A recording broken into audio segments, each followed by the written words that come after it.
This is Parivritata Janu Sirsasana, or revolved head to knee.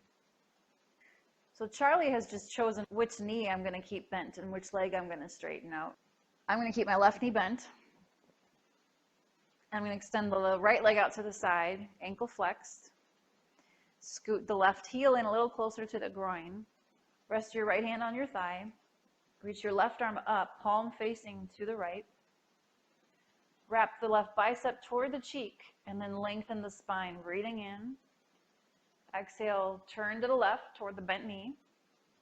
Tilt to the right toward the straight leg, sliding your hand down toward the shin or ankle. Try to avoid opening up the armpit of the left arm. Keep the bicep in toward the cheek. That will give you that stretch on the whole side body. You can also place your hand inside of your leg on the floor if you'd like. To take it further, maybe your forearm comes to the floor inside your leg. You can also take your right hand, flip it up, and then thumb down to grab the inside of the foot to help pull yourself further down inside the leg.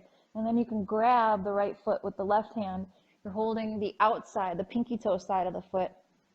And then you might be able to turn your chest up a little more to create a little deeper spinal twist, which will also stretch the left side body quite a bit more.